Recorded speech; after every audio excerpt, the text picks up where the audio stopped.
Gyandeep coaching সেন্টারে তোমাদের স্বাগতম। আজকে আমরা পথের দাবি গল্পের বাকি অংশটুকু আলোচনা করব। যারা আগের ভিডিওটি দেখোনি তারা প্লে লিস্ট থেকে ভিডিওটি দেখে নিও। রামদাস কহিল, তাহলে আপনাকেই হয়তো আর একদিন তার প্রায়শ্চিত্ত করতে হবে। কিন্তু কথাটা বলিয়া ফেলিয়া সেই একটু অপ্রতিভ হইয়া চুপ করিল। অপ্রতিভ শব্দের অর্থ হচ্ছে অপ্রস্তুত। আত্মীয়ের সম্বন্ধে এরূপ একটা মন্তব্য প্রকাশ করা হয়তো শোভন হয় নাই। মানে কি বলা হচ্ছে এখানে, যে অপূর্বর পিতার বন্ধু হচ্ছে নিমাই বাবু, তিনি একজন পুলিশ। সেই সম্পর্কে বা তার সম্পর্কে রামদাসের এমন মন্তব্য করা উচিত হয়নি। হাজার হলেও যে অপূর্বর সঙ্গে তার একটা সম্পর্ক রয়েছে। অপূর্ব তাহার মুখের প্রতি চাহিয়া অর্থ বুঝিল, কিন্তু এই ধারণা যে সত্য নয় ইহাই সতেজে ব্যক্ত করিতে সে জোর করিয়া বলিল, আমি তাকে কাকা বলি, আমাদের তিনি আত্মীয়, শুভাকাঙ্ক্ষী, কিন্তু তাই বলে আমার দেশের চেয়ে তো তিনি আপনার নন। খুব সুন্দর কথা যে রামদাসের ওই কথা বলার পর অপূর্ব রামদাসকে বলার চেষ্টা করে, হয়তো নিমাইবাবু তার কাকা, তার আত্মীয়, তার শুভাকাঙ্ক্ষী, কিন্তু দেশের চেয়ে বড় কিছু নন। বরঞ্চ যাকে তিনি দেশের টাকায়, দেশের লোভ দিয়ে শিকারের মতো তাড়া করে বেড়াচ্ছেন, তিনি ঢের বেশি আমার আপনার। মানে যাকে দেশের টাকা দিয়ে, মানে দেশের টাকা খরচ করে ধরার চেষ্টা করা হচ্ছে, সেই মানুষগুলোই হচ্ছে আমার এবং আপনার। রামদাস মুচকিয়া একটু হাসিয়া কহিল, বাবুজি, এসব কথা বলার দুঃখ আছে। মানে অপূর্ব ওই কথাগুলো বলার কারণে সে অপূর্বকে বলছে এসব কথা বলার একটা দুঃখ আছে। অপূর্ব কহিল, থাকে তাই নেব। মানে দুঃখ যদি থাকে এইসব কথা বলার, তাহলে তাই নেবে। মানে ওই যে কথাগুলো বললো, যারা বিপ্লবী তারা হচ্ছে সবচেয়ে দেশের জন্য আপন। হ্যাঁ, তো এই কথা যদি কেউ শোনে বা আহ, যদি ব্রিটিশ কোম্পানির কাছে যদি যায়, অপূর্বকেও রাজদ্রোহী রূপে গণনা করবে। তাই তাকে বলছে যে এসব কথা বলে দুঃখ আছে। আর অপূর্ব তার পরিপ্রেক্ষিতে কি বলে, যে দুঃখ যদি থাকে তাহলে সে দুঃখটাই মাথায় পেতে নেবে। কিন্তু তাই বলে তলোয়ার কর শুধু কেবল আমাদের দেশে নয়, পৃথিবীর যে কোনো দেশে যে কোনো যুগে যে কেউ জন্মভূমিকে তার স্বাধীন করবার চেষ্টা করেছে, তাকে আপনার নয় বলবার সাধ্য আর যার থাক আমার নেই। মানে অপূর্ব বলছে যে পৃথিবীর যে কোনো জায়গায় যে কোনো জাতি নিজের দেশকে স্বাধীন করার জন্য লড়াই করেছে, বিপ্লব করেছে, তারা তো আপনই, তারা সত্যিকারের আপন মানুষ। বলিতে বলিতে কণ্ঠস্বর তাহার তীক্ষ্ণ এবং চোখের দৃষ্টি প্রখর হইয়া উঠিল। মনে মনে বুঝিল কি কথাই কি কথা আসিয়া পড়িতেছে, কি কথা বলতে যাচ্ছিল আর কোন কথা এসে পড়েছে। কিন্তু সামলাইতে পারিল না, বলিল, তোমার মতো সাহস আমার নেই, আমি ভীরু। কিন্তু তাই বলে অবিচারে দণ্ডভোগ করার অপমান আমাকে কম বাজে না রামদাস। বিনা দোষে ফিরিঙ্গি ছোড়ারা আমাকে যখন লাথি মেরে প্ল্যাটফর্ম থেকে বার করে দিলে, ফিরিঙ্গি বলতে কাদের বলা হচ্ছে? ফিরিঙ্গি বলতে তোমার ওই ইংরেজ ইংরেজ যে তোমার আহ, মানুষ, তাদেরকে কিন্তু এখানে তুলে ধরা হচ্ছে।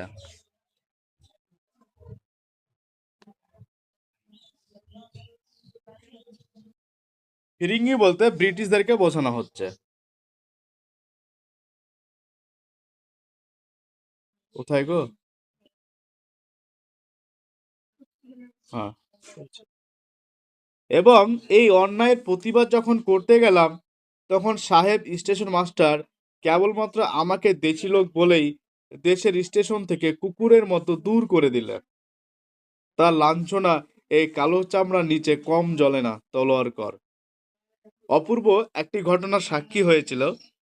সেই ঘটনাটা হলো, অপূর্ব কোনো দোষ না করা সত্ত্বেও ফিরিঙ্গি ছোড়ারা মানে ইংরেজ যুবকরা অপূর্বকে প্ল্যাটফর্ম থেকে লাথি মেরে বের করে দিয়েছিল। তার জন্য অপূর্ব যখন প্রতিবাদ করতে যায়, তখন স্টেশন মাস্টার অপূর্বকে দেশি লোক বলে স্টেশন থেকে কুকুরের মতো বের করে দেয়। তার জন্যই তার যে একটা লাঞ্ছনা, একটা অপমান অপূর্বর, সে কথা এখানে তুলে ধরছে। এমন তো নিত্যই ঘটছে। আমার মা আমার ভাই বোনকে যারা এই সব সহস্র কোটি অত্যাচার থেকে উদ্ধার করতে চাই, তাদের আপনার বলে ডাকবার যে দুঃখই থাক, আমি আজ থেকে মাথায় তুলে নিলাম। তাই যারা দেশকে স্বাধীন করতে চাই, দেশকে পরাধীনের হাত থেকে মুক্ত করতে চাই, তাদেরকে আপন করে নিব এবং তাদেরকে কি নিজের করে নেব। তাতে যদি কোনো দুঃখ যদি কপালে থাকে, সেটা সে মাথায় পেতে নেবে। রামদাসের সুশ্রী গৌরবর্ণ মুখ ক্ষণকালের জন্য আরক্ত হইয়া উঠিল, বলিল, কই, এই ঘটনা তো আমাকে বলেননি। কোন ঘটনা? কিছু ফিরিঙ্গি ছোকরারা অপূর্বকে প্ল্যাটফর্ম থেকে লাথি মেরে বের করে দিয়েছিল, আর সেটা সে প্রতিবাদ করতে গেলে স্টেশন মাস্টার দেশি মানুষ বলে কুকুরের মতো সেখান থেকে বের করে দেয়। সেই ঘটনার কথা এখানে বলা হচ্ছে। অপূর্ব কহিল, বলা কি সহজ রামদাস, হিন্দুস্তানের লোক সেখানে কম ছিল না। হিন্দুস্তান বলতে ভারতবর্ষকে তখন হিন্দুস্তান, এখনো বলা হয় হিন্দুস্তান। তো হিন্দুস্তানের লোক সেখানে কম ছিল না, কিন্তু আমার অপমান কারো গায়েই ঠেকলো না। মানে অপূর্ব যে অপমানিত হলো, সেটা কেউ কিছু মনেই করলো না, গ্রাহ্যই করলো না। এমনই তাদের অভ্যাস হয়ে গেছে। লাঠির চোটে আমার যে হাড় পাজরা ভেঙে যায়নি, এই সুখবরে তারা সব খুশি হয়ে গেল। তাহলে তারা কতটা স্বার্থপর, নিজেরটা ছাড়া কারোটা বোঝে না। একজন ভারতীয় মানুষ ইংরেজ যুবকদের দ্বারা অত্যাচারিত হচ্ছে, অপমানিত হচ্ছে, অথচ ভারতের মানুষগুলো দাঁড়িয়ে দাঁড়িয়ে তা দেখছিল এবং মুখ বুজে সহ্য করছিল। তোমাকে জানাবো কি, মনে হলে দুঃখে লজ্জায় ঘৃণায় নিজেই যেন মাটির সঙ্গে মিশে যায়। অপূর্ব যদি ওই কথা মনে হয়, তাহলে সে যেন নিজেই লজ্জায় ঘৃণায় দুঃখে মাটির সঙ্গে মিশে যায়। রামদাস চুপ করিয়া রহিল, কিন্তু তাহার দুই চোখ ছলছল করিয়া আসিল। অপূর্বর কাছে এইসব কথা শোনার পরে আহ রামদাসের চোখ দুটো অশ্রুসিক্ত হয়ে গেল। সম্মুখের ঘড়িতে 3টা বাজিতে সে উঠিয়া দাঁড়াইল। সামনে যে ঘড়ি ছিল সেখানে 3টে বেজে ওঠাই সে উঠে দাঁড়ালো। বোধহয় কি একটা বলিতে গেল, কিন্তু কিছুই না বলিয়া হঠাৎ হাত বাড়াইয়া অপূর্ব ডান হাতটা টানিয়া লইয়া একটা চাপ দিয়া নিঃশব্দে নিজের ঘরে চলিয়া গেল। তা এবং তারা কি তাদের যে নিজের ঘর সেখানে চলে গেল। সেই দিন বিকালে অফিসের ছুটি হইবার পূর্বে বড় সাহেব একখানা লম্বা টেলিগ্রাম হাতে অপূর্বর ঘরে ঢুকিয়া কহিলেন, আমাদের ভামর অফিসে কোনো শৃঙ্খলাই হচ্ছে না। অপূর্ব যে অফিসে কাজ করে সেখানকার বড় সাহেব অপূর্বকে একটা টেলিগ্রাম দিয়ে বলছেন যে তাদের যে ভামো অফিস সেখানে কোনো শৃঙ্খলা নেই। ম্যান্ডালে, শোয়েবে, মিকথিলা এবং এদিকে ক্রোম সবকটা অফিসেই গোলযোগ ঘটছে। অর্থাৎ আরও যে অফিসগুলো আছে সেখানে কি হয়েছে, একটা যে বিশৃঙ্খলতার সৃষ্টি হয়েছে। আমার ইচ্ছা তুমি একবার সবগুলো দেখে আসো। মানে বড় সাহেবের ইচ্ছা অপূর্ব একবার সেগুলো দেখে আসুক। আমার অবর্তমানে সমস্ত ভারী তো তোমার একটা পরিচয় থাকা চাই। বড় সাহেবের অবর্তমানে অপূর্বকেই এই গুরু দায়িত্ব সামলাতে হবে, তাই একটা পরিচয় থাকা চাই। সুতরাং বেশি দেরি না করে কাল পরশু যদি একবার অর্থাৎ সেখানে যাওয়ার পরামর্শ দিচ্ছেন। দেখো তারপরে ঘটনাটা। অপূর্ব তৎক্ষণাৎ সম্মত হইয়া বলিল, আমি কালই বার হয়ে যেতে পারি। অপূর্ব মানে খুব শীঘ্রই বলল যে সে কালই যেতে পারে। বস্তুত নানা কারণে রেঙ্গুনে তাহার আর এক মুহূর্ত মন টিকিতে ছিল না। অপূর্বর কিন্তু রেঙ্গুনে আর ভালো লাগছিল না। উপরন্তু এই সূত্রে দেশটাও একবার দেখা হইবে, অতএব যাওয়াই স্থির হইল। কোথায় যাওয়ার স্থির হইল? ভামতে যাওয়ার স্থির হইল। এবং পরদিনই অপরাহ্ন বেলায় সুদূর ভামনগরের উদ্দেশ্যে যাত্রা করিয়া সে ট্রেনে চাপিয়া বসিল। অপরাহ্ন বেলা, অপরাহ্ন শব্দের অর্থ বিকেলবেলা। বিকেলবেলায় ভামনগরের উদ্দেশ্যে সে ট্রেনে চেপে বসল। সঙ্গে রহিল আরদালি এবং অফিসের একজন হিন্দুস্তানি ব্রাহ্মণ পিয়াদা। অপূর্বর সঙ্গী কারা হয়েছিল? আরদালি এবং অফিসের একজন ব্রাহ্মণ পিয়াদা। তেওয়ারি খবরদারির জন্য বাসাতেই রহিল। পা ভাঙা সাহেব হাসপাতালে পড়িয়া, সুতরাং তেমন আর ভয় নাই। বিশেষত এই রেঙ্গুন শহরটা বরং সহিয়া ছিল, কিন্তু আরও অজানা স্থানে পা বাড়াইবার তাহার প্রবৃত্তিই ছিল না। প্রবৃত্তি বলতে ইচ্ছাই ছিল না। তলোয়ারকর তেওয়ারির পিঠ ঠুকিয়া দিয়া সাহস দিয়া কহিল, তোমার চিন্তা নেই ঠাকুর, কোনো কিছুই হলেই আপিসে গিয়ে তোমাকে সংবাদ দিও। কোনো কিছু হলেই আপিসে গিয়ে আমাকে সংবাদ দিও। আপিস বলতে অফিস, সংবাদ দিও। এখানে ঠাকুর বলতে কাকে বোঝানো হচ্ছে? ঠাকুর বলতে তেওয়ারিকে বোঝানো হচ্ছে।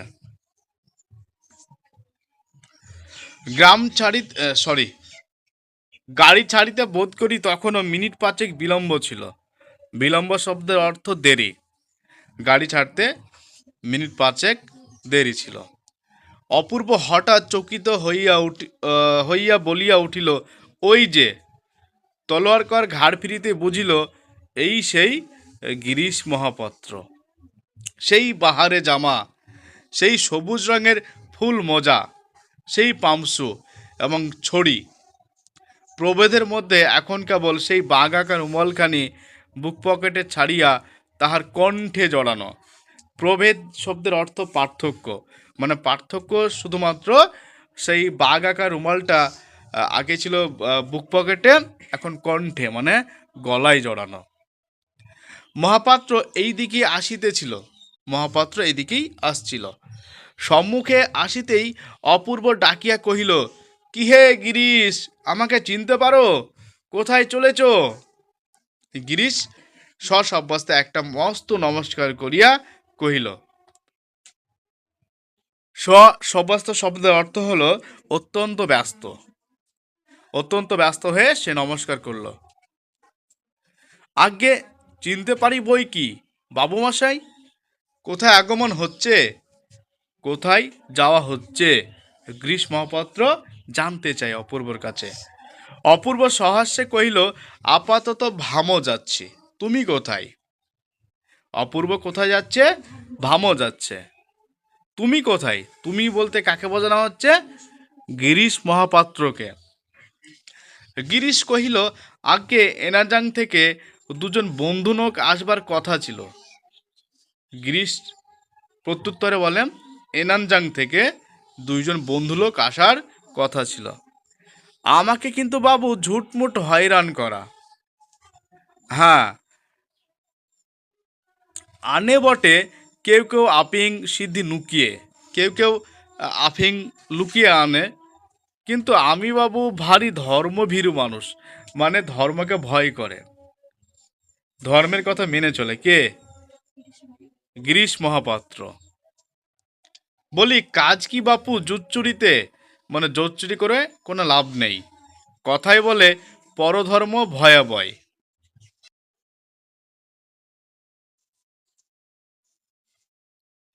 লল্লাটের লেখা তো খণ্ডাবে না।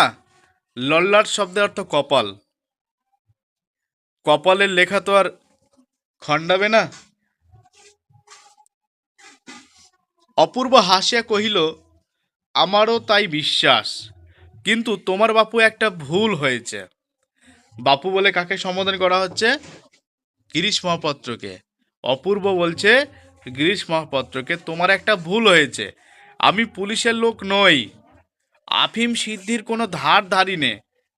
অপূর্ব কোনো পুলিশের লোক নয়, সে আফিমের ব্যাপারে কোনোই তার ইচ্ছা নেই। সেদিন কেবল তামাশা দেখতেই গিয়েছিলাম। তামাশা বলতে ওই যে পুলিশ স্টেশনে গ্রীষ্মপত্র এবং 6 জন বাঙালির কে নিয়ে যে ঘটনাটা, সেই ঘটনার কথা এখানে বলা হচ্ছে। তলোয়ারকর তীক্ষ্ণ দৃষ্টিতে তাহাকে দেখিতেছিল, কহিল, বাবুজি मैंने आपको তো জরুর কহা দেখা।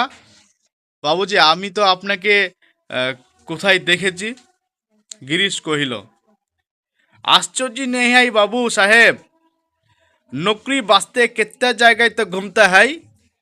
মানে চাকরির জন্য আশ্চর্য নেই বাবু সাহেব, নকরি বলতে চাকরি, চাকরির জন্য কত জায়গায় ঘুরেছি। ঘুমতে হাই মানে ঘোরা, হিন্দি কথা। অপূর্বকে বলিল, কিন্তু আমার ওপর মিথ্যা সন্দেহ রাখবেন না বাবু মশাই, আপনাদের নজর পড়লে চাকরিও একটা জুটবে না। এবার গ্রীষ্মপত্র অপূর্বকে বলছে যে আমার ওপর মিথ্যা সন্দেহ রাখবেন না, আমাদের মানে আপনাদের নজর যদি পড়ে একটা চাকরিও জুটবে না। বামুনের ছেলে, বাংলা লেখাপড়া শাস্ত্র টাস্ত্র সবই কিছু কিছু শিখেছিলাম। বামুনের ছেলে বলতে ব্রাহ্মণের ছেলে। বাংলা লেখাপড়া, কিছু শাস্ত্র টাস্ত্র কিছু শিখেছিলাম, কিন্তু এমন অদেষ্ট যে, অদেষ্ট বলতে অদৃষ্ট, ভাগ্য। বাবুমশাই আপনারা, অপূর্ব কহিল, আমি ব্রাহ্মণ, অপূর্বও জাতিতে ব্রাহ্মণ। আগে তাহলে নমস্কার, এখন তবে আসি। বাবু সাহেব রাম রাম বলিতে বলিতে গ্রীষ্মপত্র একটা উদ্গত কাশির বেগ সামলাইয়া লইয়া ব্যগ্রপদের সম্মুখের দিকে অগ্রসর হইয়া গেল। তাই তার সঙ্গে কথাবার্তা হওয়ার পর গ্রীষ্মপত্র কাশির উপক্রম হওয়ার হয়েই সেই কিন্তু অন্যদিকে, যে সম্মুখ দিকে, সামনের দিকে যেতে থাকলো। অপূর্ব কহিল, এই সব্যসাচীটির পিছনেই কাকাবাবু সদল বলে এদেশ ওদেশ করে বেড়াচ্ছেন তলোয়ার কর। অপূর্ব কিন্তু জানে এই সব্যসাচীকে, রাজ দ্রোহীকে। বলিয়া সে হাসিল, কিন্তু এই হাসিতে তলোয়ার কর যোগ দিল না। পরক্ষণে বাঁশি বাজাইয়া গাড়ি ছাড়িয়া দিলে সে হাত বাড়াইয়া বন্ধুর করমর্দন করিল, কিন্তু তখনও মুখ দিয়া তাহার কথাই বাহির হইল না। নানা কারণে অপূর্ব লক্ষ্য করিল না, কিন্তু করিলে দেখিতে পাইত এই মুহূর্তকালের মধ্যে রামদাসের প্রশস্ত উজ্জ্বল ললাটের উপরে যেন কোনো এক অদৃশ্য মেঘের ছায়া আসিয়া পড়িয়াছে, এবং সেই সুদূর দূর নিরীক্ষ লোকেই তাহার সমস্ত মনশ্চক্ষু একেবারে উধাও হইয়া গিয়াছে। তারপরের ঘটনা দেখো। অপূর্ব প্রথম শ্রেণীর যাত্রী, প্রথম শ্রেণী বলতে ফার্স্ট প্যাসেঞ্জার। তাহার কামরায় আর কেহ লোক ছিল না। সে যে কামরাটায় থাকবে, যেখানে থাকবে, সেখানে কোনো লোক ছিল না। সন্ধ্যা উত্তীর্ণ হইলে সে পিরানের মধ্য হইতে পৈতা বাহির করিয়া বিনা জলেই সায়ং সন্ধ্যা সমাপন করিল। সন্ধ্যা উত্তীর্ণ বলতে যে সন্ধ্যা সময় হইলেই সে কি হলো, পিরানের মধ্যে, পিরান বলতে পাঞ্জাবি ধরনের এক ধরনের পোশাক। তো সেইখানে একটা পৈতা, পৈতা হচ্ছে ব্রাহ্মণদের কি বলতো, একটা সুতোর মতো একটা বাঁধা থেকে গলা, গলা দেখবা গলা থেকে কোমর পর্যন্ত একটা সুতোর দড়ির মতো একটা জিনিস বাঁধা থাকে, সেটা হচ্ছে পৈতা। তো সেই পৈতা বাহির করিয়াই সে কি করলো, যে সেই সন্ধ্যাটা সমাপন করলো, শেষ করলো। এবং যে সকল ভোজ্য বস্তু শাস্ত্রমত স্পর্শদুষ্ট হয় না জানিয়া সে সঙ্গে আনিয়াছিল, পিতলের পাত্র হইতে বাহির করিয়া আহার করিল। পিতলের পাত্র, সেই পাত্রে আহার করিল। জল ও পান তাহার ব্রাহ্মণ আর্দালি পূর্বাহ্নেই রাখিয়া গিয়াছিল। পূর্বাহ্নে বলতে আগে থেকেই রেখে গিয়েছিল, কি যে পান এবং কি জল। এবং শয্যাও সে প্রস্তুত করিয়া দিয়া গিয়াছিল। শয্যা বলতে বিছানা, বিছানাও প্রস্তুত করেছিল। তাহার ভরসা ছিল না। অতএব রাত্রির মতো অপূর্ব ভোজনাদি শেষ করিয়া হাত মুখ ধুইয়া পরিতৃপ্ত সুস্থ চিত্তে শয্যা আশ্রয় করিল। তাই সে যে রাতের যে খাবার সেই খাবারটা শেষ করে সে আহ, শোয়ার জন্য প্রস্তুতি নিল। তাহার ভরসা ছিল প্রভাতকাল পর্যন্ত আর তাহার নিদ্রার ব্যাঘাত ঘটিবে না। প্রভাতকাল শব্দের অর্থ সকালবেলা। অপূর্বর ভরসা ছিল সকালবেলা পর্যন্ত তাহার নিদ্রার, নিদ্রার শব্দ অর্থ ঘুম, ঘুমের ব্যাঘাত ঘটবে না। অপূর্বর ঘুমটা ভালোভাবে হবে অপূর্ব মনে করেছিল। কিন্তু ইহা যে কত বড় ভ্রম তাহা কয়েকটা স্টেশন পরেই সে অনুভব করিল। কিন্তু এটা যে কত বড় ভ্রম, ভ্রম শব্দ অর্থ ভুল, তার যে ভুল ধারণা সেই ধারণাটা কয়েকটা স্টেশন পরেই সে টের পেল। সেই রাত্রির মধ্যে বার তিনেক তাহার ঘুম ভাঙাইয়া পুলিশের লোক তাহার নাম ও ধাম ও ঠিকানা লিখিয়া লইয়াছে। কতবার বিরক্ত করেছিল? তিনবার। তিনবার পুলিশের লোক তার নাম ধাম, নাম ঠিকানা পরিচয় লিখে নিয়েছে। একবার সে বিরক্ত হইয়া প্রতিবাদ করাই বর্মা সব ইন্সপেক্টর সাহেব কটু কণ্ঠে জবাব দেয়। একবার সে বিরক্ত হয়ে প্রতিবাদ করেছিল, তার জন্য বর্মা সব ইন্সপেক্টর জবাব দিয়েছিল, তুমি তো ইউরোপিয়ান নও। সে ইউরোপিয়ান নয়, সে ভারতীয়, তাই তার ঘুমের ব্যাঘাত ঘটতেই পারে। অপূর্ব কহে, না, কিন্তু আমি তো ফার্স্ট ক্লাস প্যাসেঞ্জার, আমি তো প্রথম শ্রেণীর যাত্রী, রাত্রে তো আমার তুমি ঘুমের বিঘ্ন করিতে পারো না, তুমি তো রাতের বেলা আমার ঘুমটার ব্যাঘাত ঘটতে পারো না। সে হাসিয়া বলে, ওর নিয়ম রেলওয়ে কর্মচারীর জন্য। সে কে? Verma sub inspector.